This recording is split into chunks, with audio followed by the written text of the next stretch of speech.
Profe, yo no respondí en el bloque anterior porque quizá no daba el tiempo, pero a mí me había quedado una duda respecto a la última clase. Bueno, sí, contala. Recuerda que nosotros hallamos la suma de los momentos de las fuerzas involucradas y después encontramos dónde posicionarla con el ángulo.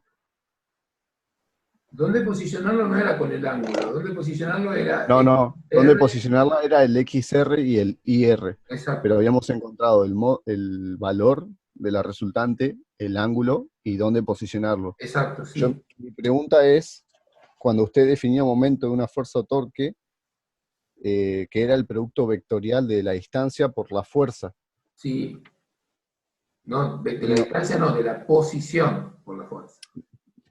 perdón, de la posición por la fuerza. Sí, está bien, Nosotros está bien. ese producto ya está considerado dentro de todos los cálculos, o sea, nosotros diríamos que Sí, que el sí. valor del momento es el valor de la resultante, 132. El valor del momento lo podés calcular usando dos criterios en ese problema. Una posibilidad es hacer el producto vectorial de el R digamos, la posición de la resultante y la resultante. Son dos vectores que están en el plano XY, con lo cual ese producto vectorial solo va a tener componente Z. Y el módulo de ese producto vectorial directamente va a dar el momento. Y la otra forma, que nosotros ya vimos cómo calcular esa componente, esto lo vamos a dejar para volverlo a escribir dentro de un ratito, ya que preguntas, vamos a contestar lo que preguntabas. Nosotros vimos que cuando trabajábamos en el plano nada más, el momento se podía escribir en términos de las componentes. Si no recuerdo mal, decíamos que esto era Fi por X menos Fx por Y. Ese era el momento de una fuerza cualquiera en el plano, donde X e Y son las coordenadas del punto donde aplicas la fuerza y Fx y Fi son las componentes de esa fuerza. ¿Está bien? Entonces, Sí, en este caso, si yo quisiera calcular el momento de la resultante, que es el momento total, porque como es el momento de quien reemplaza el sistema completo de fuerzas, ese momento va a coincidir con la suma del momento de las fuerzas. De algún modo eso era lo que nos decía el teorema de Varignon, y encontramos la resultante y su posición haciendo uso del teorema de Varignon. O sea que el momento de R es la suma de momentos, va a coincidir, va a ser siempre así. En este caso lo que debería decir es que esto es RI multiplicada por XR menos RX multiplicada por IR, donde RX y RI son las componentes de R que encontraste en el cálculo anterior, que creo que en el paso 2 encontrábamos esa RX y RI, y XR e IR son las coordenadas del punto donde aplicarías R, que son los últimos dos resultados que encontraste. Si haces esta cuenta, eso te va a dar el momento de R. La otra bien, forma es considerar a qué distancia pasa R del origen, pero eso es habitualmente más difícil de encontrar, porque, bueno, voy a hacer de nuevo el dibujito que teníamos en aquel momento, ¿no? Habíamos dibujado un sistema de ejes,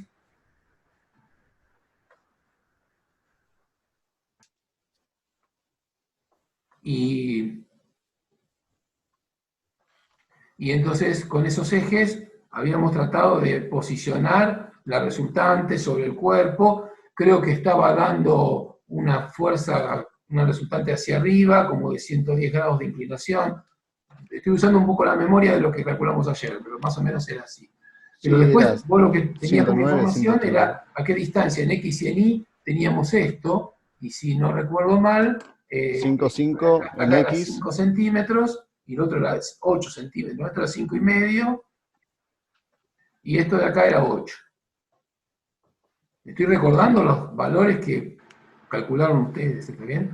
Para hacer el momento como fuerza por distancia, hacer uso de la expresión más elemental de momento, yo necesito conocer esta fuerza, que en este caso, por supuesto, va a ser todo R, el módulo de R, y esta D va a ser la distancia a la que pasa R. Esta es un poco difícil de encontrar del esquema, porque en realidad, ¿qué pasa? Este módulo de R vos lo tenés, de hecho lo calculaste.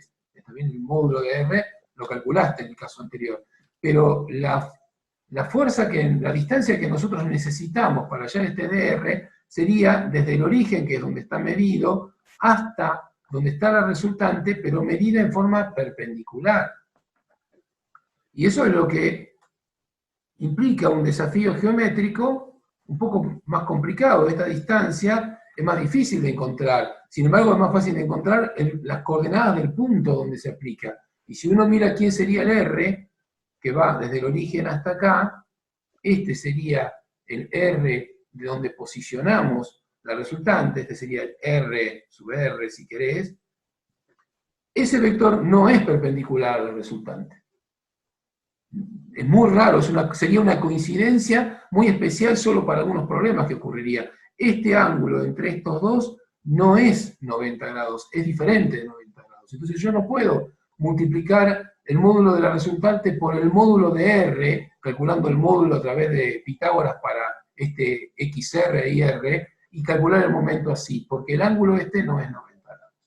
Debería conocer la distancia que hay medida en dirección perpendicular. Se puede hacer, por supuesto, pero esa distancia, la que hay desde la perpendicular, desde la recta de acción de R hacia el origen, esta distancia de R es más difícil de encontrar. Este de R que yo necesito para calcular fuerza por distancia, necesito que esté medida a 90 grados.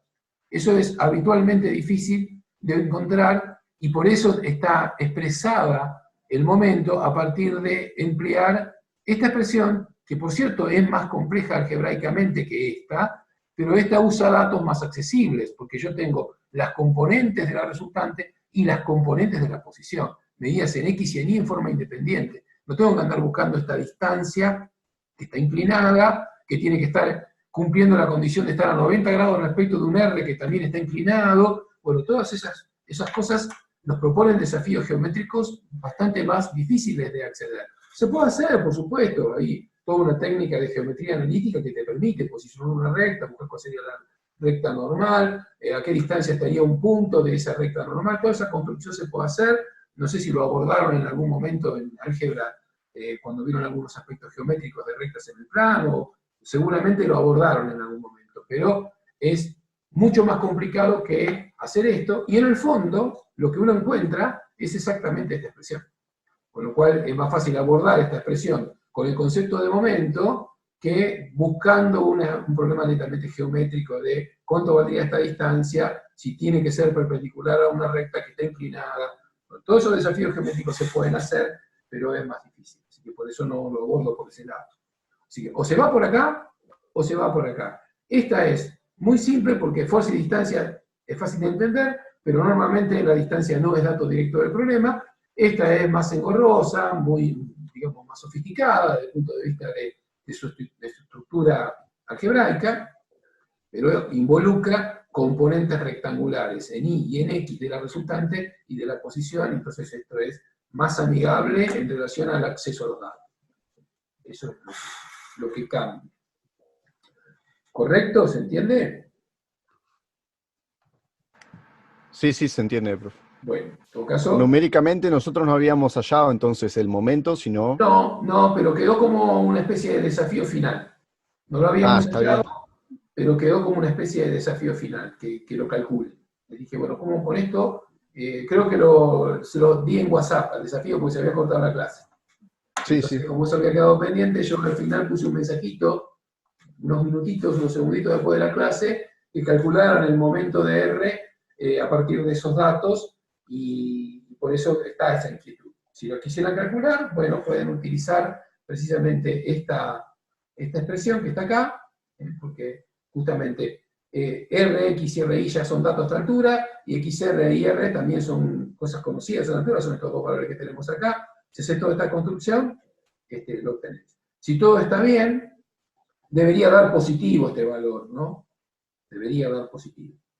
Porque fíjate que R dibujada de esta manera está girando en el sentido antihorario con respecto al origen, ¿no? Si el cuerpo recibe una fuerza única, neta, que tiene estas características, en este punto inclinada hacia arriba, con esta inclinación de 110 grados, esto que está acá creo que había dado del orden de 110 grados, el efecto neto que tiene sobre un cuerpo ubicado acá, que así había empezado todo el problema, es que rote con respecto al origen, que yo lo había ubicado aquí, en el sentido antihorario. Y antihorario, en nuestra nomenclatura, con nuestra concepción de signos, era igual que el trigonométrico y eso era positivo. Así que si todo está bien, el momento debería dar un valor positivo.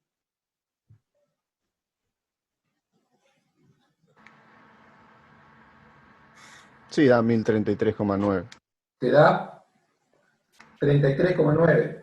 1033,9. 1033,9. Bueno, el resultado, en ese caso, si lo calculás de esa forma, pongo el resultado simplemente acá, es igual a vos 1033. Me estoy olvidando un cero acá. 1033,9. Y las unidades serían, usaste kilogramos para la fuerza, porque las fuerzas creo que eran, los datos estaban dados en kilogramos. ¿Kilogramos o newton? No sé que no me acuerdo ahora. Los datos de las fuerzas, F1, F2, los módulos, ¿eran kilogramos o newton? Newton era. Newton, bueno, entonces las resultantes, estas componentes Rx y Ri están en newton y las distancias están en centímetros. ¿Estamos de acuerdo? Así que si uses uso de lo que aparece en los datos, directamente, esto será newton por centímetro. Estos serían los unidades. O, lo que es lo mismo, 10,339 newton por metro, o newton metro. ¿No? Si los centímetros los paso a metro, el número queda 100 veces más chico, y los newton quedan igual, así que efectivamente me queda 10,33 newton por metro. ¿Esto qué significa desde el punto de vista conceptual? Que si este brazo de palanca que tengo acá, que obviamente no es 1 metro, es más chico, porque fíjense que estos son 5,5 centímetros y esta altura son 8 centímetros, así que esta diagonal y mucho más esta palanca perpendicular que está acá es mucho más chica que 1 metro. Pero si hubiera sido de 1 metro de larga, ¿cuánto sería la fuerza que aplicó? Un poco más de 10 newton. O sea, con 10 newton y una palanca de 1 metro obtendría ese efecto de rotación sobre el cuerpo. Por supuesto no lo hacemos con una palanca de 1 metro porque la fuerza está actuando en un punto mucho más próximo al origen de coordenadas, este dr es más chico, y entonces justamente esta resultante tiene un módulo mucho mayor que 10, ¿no? No me acuerdo cuánto daba el módulo de R, pero no es 10, seguramente es mucho más grande. ¿Cuánto te había dado el módulo de R?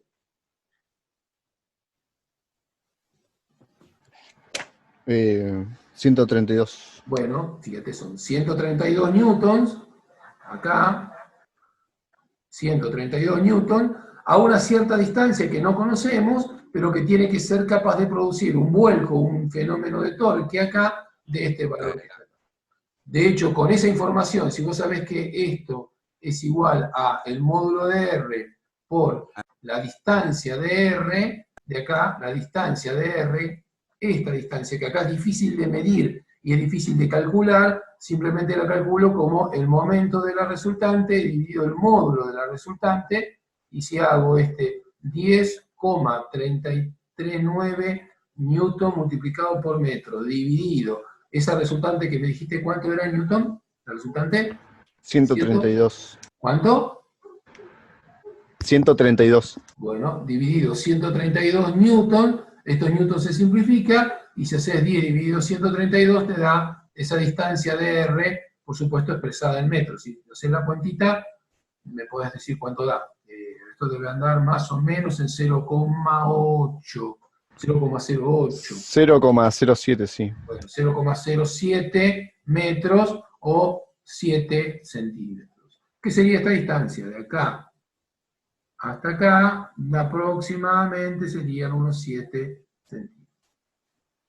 Aproximadamente no, es decir, hagamos la cuentita bien y te va a dar, esta cuenta te da exactamente cuánto sería esta distancia, medida ya así perpendicularmente, a la cual pasa en la recta de acción de R para provocar el vuelco sobre el cuerpo igual a lo que han provocado esas tres fuerzas actuando en forma simultánea. Eso es lo que te permite calcular todo esto. Entonces, todo este cálculo que hicimos fue justamente para determinar todas estas situaciones que hacen al posicionamiento específico, preciso, de dónde están los efectos netos que tienen esas tres fuerzas sobre el cuerpo. O sea, estas tres fuerzas sobre el cuerpo, ¿qué van a hacer? Lo van a desplazar según esta dirección, en este estado en que se encuentra, y al mismo tiempo lo van a hacer rotar con respecto a este centro de coordenadas, que está ubicado a 7 centímetros del lugar donde aplicamos ese resultante, con un efecto neto de un poco más de 10 newton por metro. Eso es lo que acaban de calcular. Todo eso se hace con los puntos 1 a 4.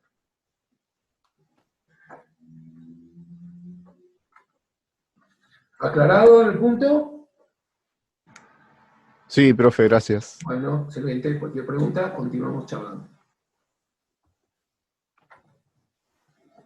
Bueno, vamos a pasar ahora a discutir algo que se llama centro de gravedad.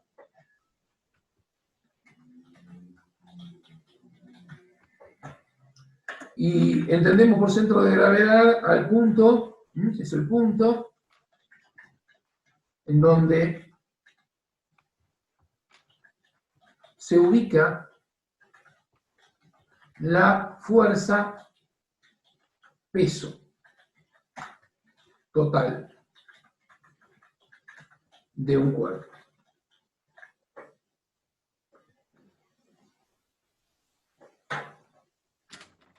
¿Qué significa esto desde el punto de vista más operativo? En general, un cuerpo ocupa un cierto volumen, tiene una cierta extensión.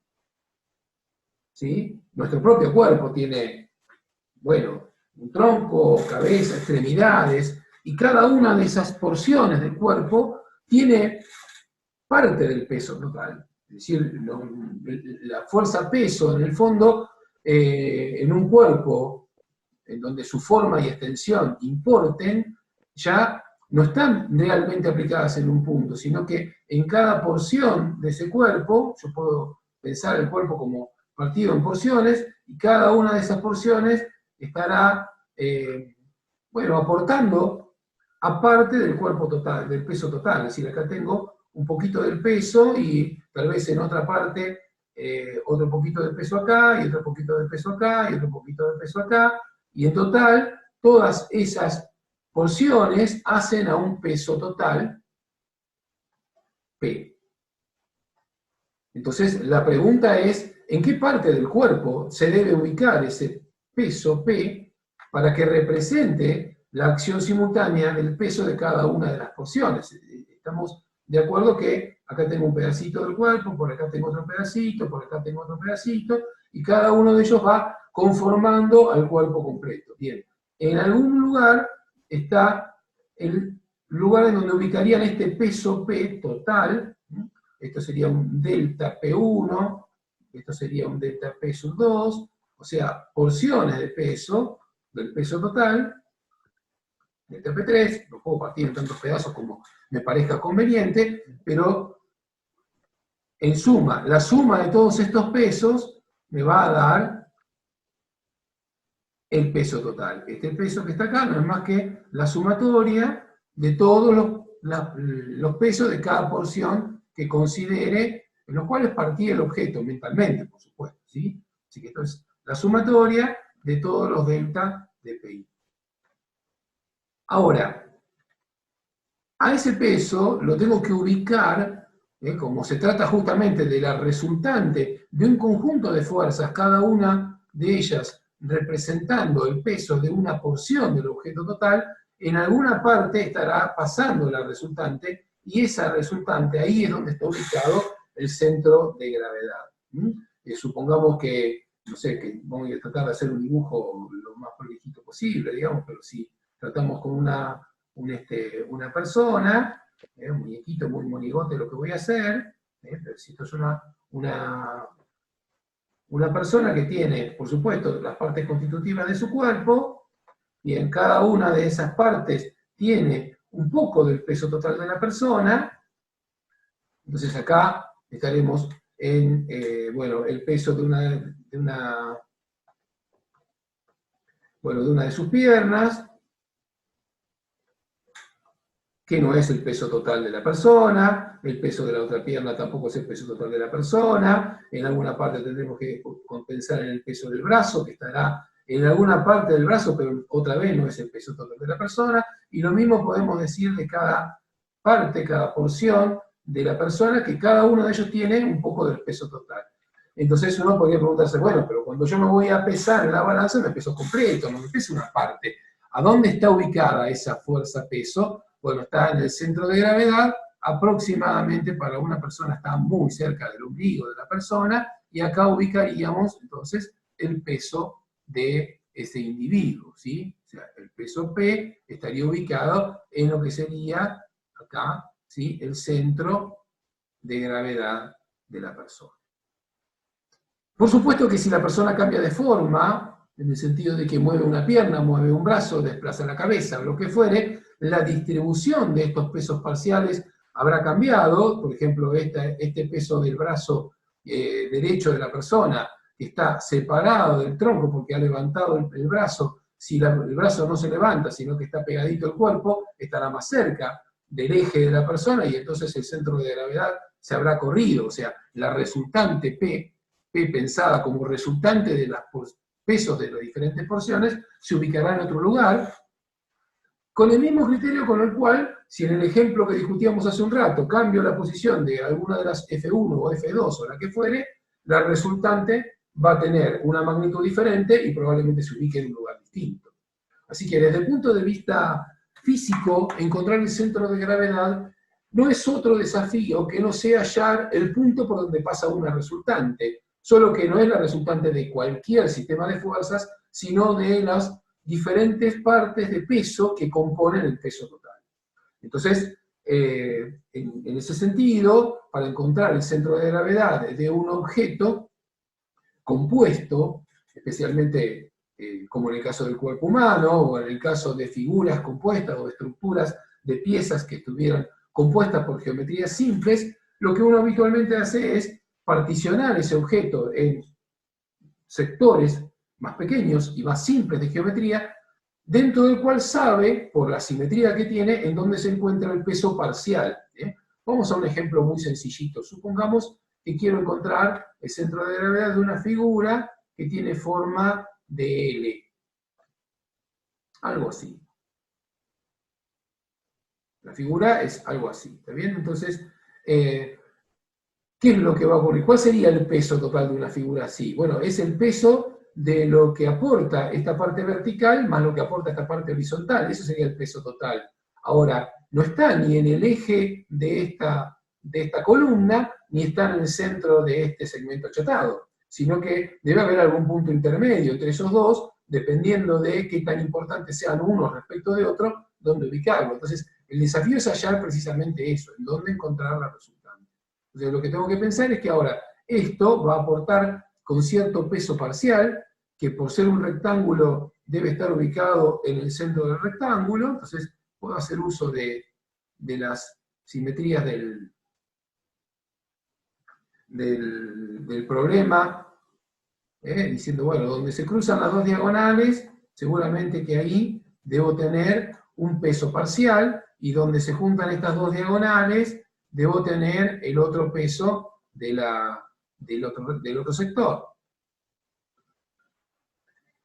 Entonces, ahí, para un rectángulo es relativamente fácil encontrar dónde estaría el centro de gravedad, porque la geometría es absolutamente simétrica. Entonces yo acá puedo colocar un peso 1, y acá podría colocar un peso 2, que no tienen por qué ser exactamente iguales, de hecho los sectores son de diferente tamaño, y buscaría la resultante que hay entre esos dos pesos. Esto sería un peso P1, esto sería un peso P2, que por supuesto son proporcionales a las superficies, así que estas son proporcionales a S1, y esta será proporcional a S2, y a veces trabajan con superficies en lugar de trabajar con el peso propiamente dicho.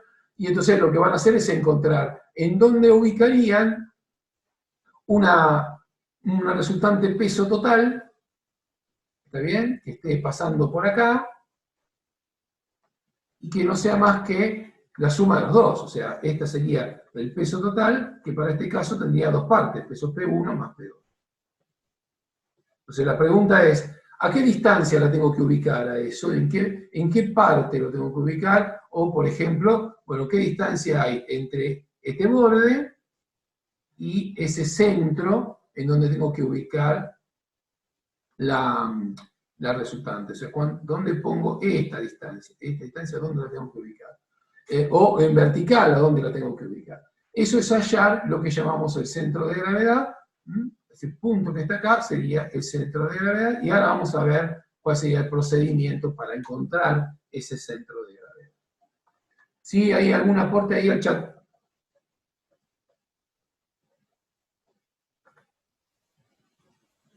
No, profe, disculpe, estaba con otra cosa.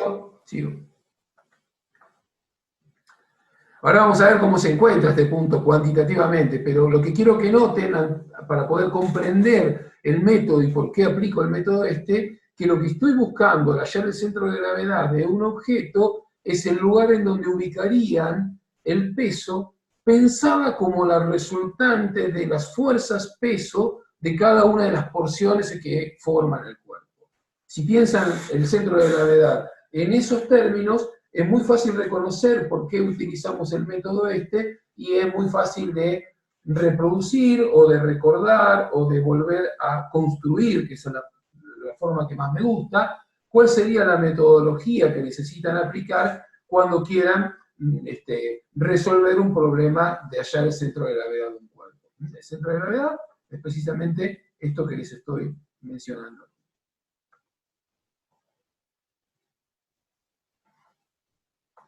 Bueno, no quiero. Entonces, ¿cómo hacer para trabajar con un ejemplo así? Lo vamos a hacer con un ejemplo concreto, aunque no quisiera que se entienda que se trata de algo restrictivo, simplemente para ilustrar qué es lo que necesito que se entienda. Vamos a suponer que voy a buscar el centro de gravedad de una figura que tiene forma de L.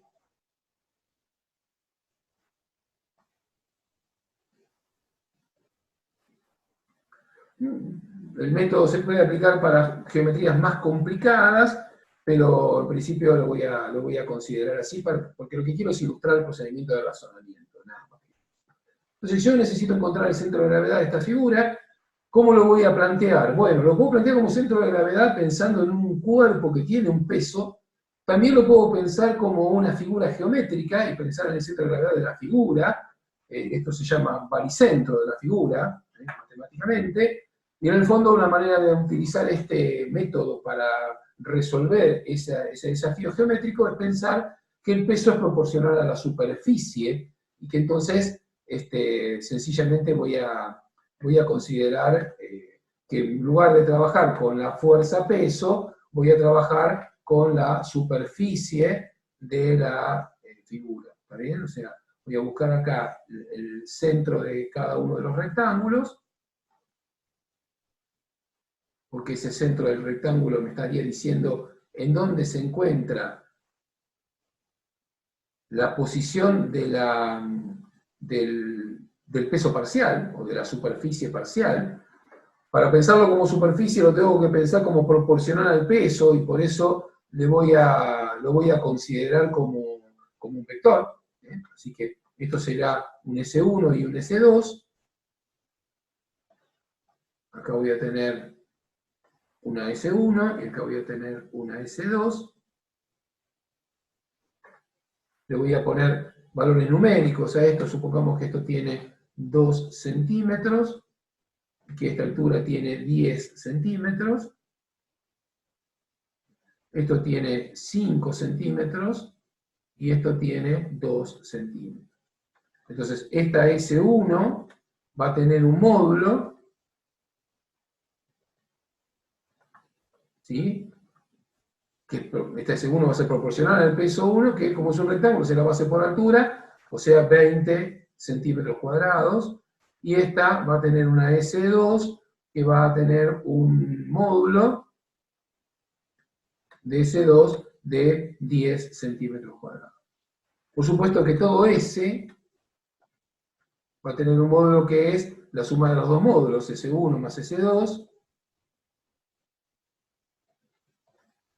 Recuerden que le pongo vectores simplemente porque los pesos son proporcionales a esos vectores, y esto en total serían 30 centímetros cuadrados.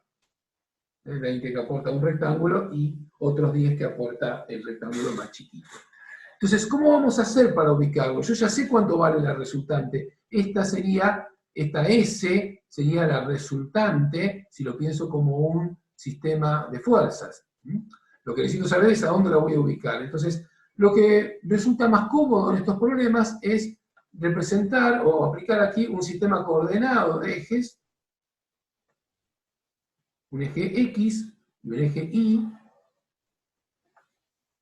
en algún lugar de la figura. Habitualmente se hace en el ángulo inferior izquierdo, de modo que la figura quede por completo en el primer cuadrante, pero no es obligatorio, por supuesto lo pueden ubicar en donde resulte cómodo o apropiado a cada problema. Así que este será el eje X, este será el eje Y, y toman momentos con respecto al punto O. Observen que dibujado así, las fuerzas que actúan, que serían estas pesos parciales o superficies parciales, como lo quiero identificar o interpretar, son verticales. Con lo cual, las distancias que voy a considerar para evaluar los momentos son estrictamente horizontales, o sea, voy a medir en la dirección X. Entonces, fíjense que lo que voy a plantear es que en el teorema de Varignon, que es lo que voy a usar ahora, el teorema de Varignon,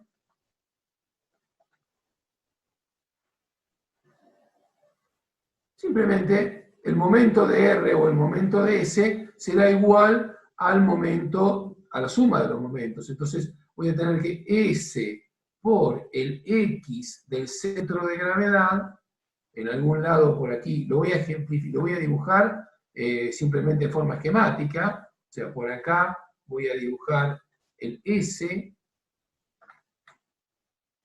total, que es la suma de los dos, y con respecto a este eje X que está acá, con respecto a este eje Y que está acá, bien, así estará el centro de gravedad, porque el centro de gravedad lo voy a ubicar acá. Entonces, lo que voy a determinar es esta distancia en primer lugar, que es el X del centro de gravedad. Entonces, observen que este S1 por esta distancia, que en este caso es 1 centímetro, me da el momento de S1, por supuesto va a ser negativo. Esta superficie por esta distancia, que va a ser 2,5 más 2, 4,5, me va a dar el momento de S2, y el momento de este no es otra cosa que lo que valga todo S, que es 30 centímetros cuadrados, ya lo tengo, por la distancia XG, o X del centro de gravedad, que es lo que estoy buscando. Entonces, esto va a ser igual, en este caso, a S1 por el primer X, que sería el X1, más S2 por X2, y de acá podríamos encontrar que el X del centro de gravedad no es otra cosa que estas sumas, S1 por X1 más S2 por X2, dividido S. Uno podría decir, bueno, pero todos estos momentos son negativos porque están en contra del sistema trigonométrico. Es cierto, y en ese sentido quedará menos acá y menos acá, con lo cual los signos menos se simplifican todos y quedarían equivalentes a que queden positivos, con lo cual, en el fondo, si yo no atiendo al sistema de giros, mientras sea el mismo sentido de giro para todos, va a ser exactamente lo mismo. Así, en este ejemplo en particular, el X del centro de gravedad va a ser igual a S1 valía 20 centímetros cuadrados y X1 es 1 centímetro. Más, el otro vale 10 centímetros cuadrados y la distancia a la cual está esta superficie parcial o este peso parcial de este punto que está acá, medida en horizontal, recuerden que la voy a medir perpendicular a la acción de la fuerza peso. Como el peso es vertical, la distancia la mido horizontal, será esta mitad del rectángulo, que es 2,5, más el ancho de este otro rectángulo, que son 2 centímetros, así que acá debería escribir 4,5 centímetros, y todo esto tendría que estar dividido por la superficie total, que es de 30 centímetros cuadrados, que es el aporte completo. Así que esto es 20 más 45, 65 dividido 30, así que X del centro de gravedad, 65 dividido 30, me da más o menos un poquito más de 2, 2,1, 2,2, aproximadamente 2,15 más o menos, aproximadamente, centímetros. Hagan bien las cuentas ustedes. O sea que la distancia, esta distancia que hay desde el centro hasta donde debería ubicar el peso es un poquito más de 2 centímetros, o sea que ni siquiera cae dentro de esta barra vertical, está un poquito desplazada. Y para resolver el problema de I, o sea, a qué altura lo tengo que verificar, esto es lo que más cuesta de interpretar, ¿qué debería hacer? Dibujar exactamente esto, pero ahora rotado 90 grados, de manera que esta me quede vertical y esta me quede horizontal, y hacer toda esa construcción otra vez. Pero me puedo ahorrar ese trabajo si soy un poco más astuto, porque digo, ¿por qué no dibujar la flechita esta para acá? Exactamente igual, pero horizontal, y esta flechita para acá, exactamente igual, pero horizontal, que tengan el mismo tamaño, y ahora calculo un momento con respecto a este punto, pero con esta S ahora dibujada de otra manera. O sea, acá pondría un S1, y acá pondría un S2, que tienen los mismos valores, pero ahora los dibujo horizontal. También es cierto, los cuerpos no pesan de costado, pero es lo que me quedaría si yo hubiera inclinado la figura, la construcción relativa entre los vectores y la figura sería exactamente esa. Así que con un poquito de astucia, sencillamente no tengo que redibujar la figura, sino que dibujo las flechas en el sentido horizontal, como si estuviera actuando de costado, y en ese sentido me va a dar un método para hallar exactamente lo mismo. Y entonces en este caso el S por el I del centro de gravedad será igual a S1 por I1 más S2 por I2 dividido el S total. O sea, seguiría prácticamente la misma estrategia que antes, de donde el I del centro de gravedad será, en este caso, 20 centímetros cuadrados, que es esta flecha, por una distancia ahora de 5 centímetros, más esta de 10 centímetros cuadrados, pero por esta altura, que ahora es solo 1 centímetro, dividido el total, que siguen siendo 30 centímetros cuadrados. Si hacemos esta cuentita, esto es 20 por 5, 100, 110, dividido 30, aproximadamente unos 36, o 3,6, aproximadamente 3,6 centímetros, aproximadamente. O sea que la distancia de acá hasta acá es del orden de 3,6 centímetros. Observen que no está en la mitad de la altura, sino un poco más abajo de la mitad sería 5 centímetros, porque esta ala que está acá desplaza parte del peso total hacia abajo y hace que esta resultante no esté exactamente en la mitad de la altura, sino un poquito corrido. Donde se cruzan esos dos, tengo el centro de gravedad. Así que bueno, así se calcula. Si tuvieran más porciones, lo único que hacen es sumar más términos. Tendrían un S3 por X3, S4 por X4, S3 por I3, S4 por I4, etc., hasta completar la figura y completan el cálculo del centro de gravedad exactamente.